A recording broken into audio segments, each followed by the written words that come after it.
I am Hans. And I am Franz. And we are here to pump you up.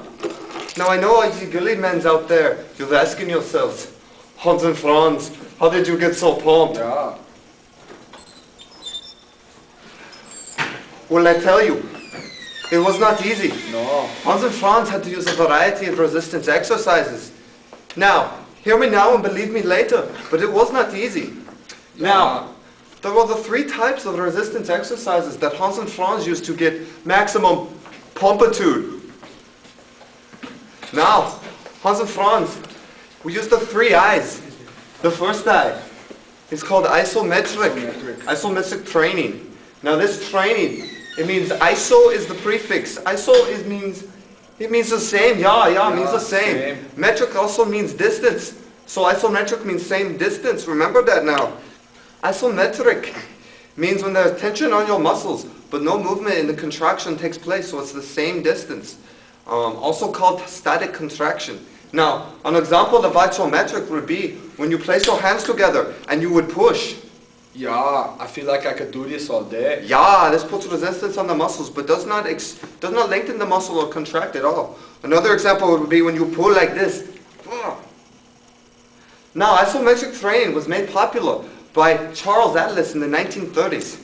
He was said to use this method only, and he was called the world's most perfect man. But we know he is not the world's most perfect man. No, Franz, he is not the world's most perfect man. The world's most perfect man is, of course, our cousin, Arnold. Isometric training is primarily used in physiotherapy and rehabilitation because it allows you to increase the intensity. Nowadays, most people don't use it to pump up like we do, just in rehabilitation. If you are hurt, yeah. It is not as the most effective if we like to do it. Yeah. So, another example of isometric training would be when you try to move an immovable object, like Franz here, or when you push against a wall. Oh, yes. Or also, if you hold a weight at arm's length, that would also be isometric training. So, let's move on. Now, the second form of resistance training is called isotonic training. Now, all the lifting exercises that you do when you work out, this is called isotonic contraction, because isotonic means the same and tonic means strength. Yeah. Isotonic happens when the muscle shortens as it contracts. An example would be when we flex our biceps, yeah, see? Yeah. Just like this.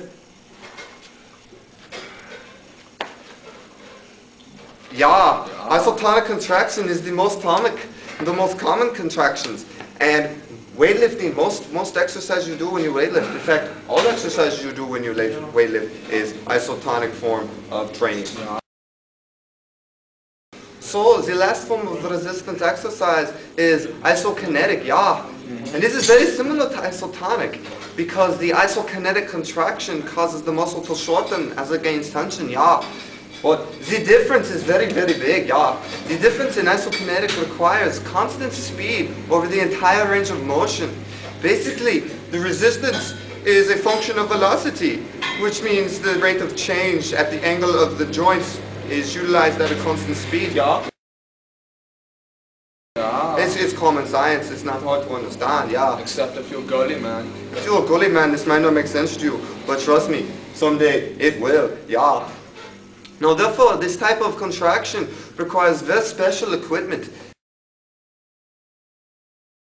This allows the user to exercise at an optimal speed without the danger of being subjected to move weight more than he can safely handle, yeah. So, all you woolly men, get yourselves into the gym so you can be as pumped as Hans and Franz. Yeah, I got my shirt here with the greatest bodybuilder of all time. Yeah, well, you know what? I've got my shirt here with the greatest bodybuilder of all time.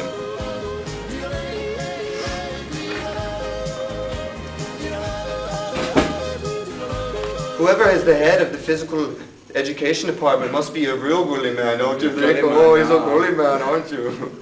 You are a girly herd man.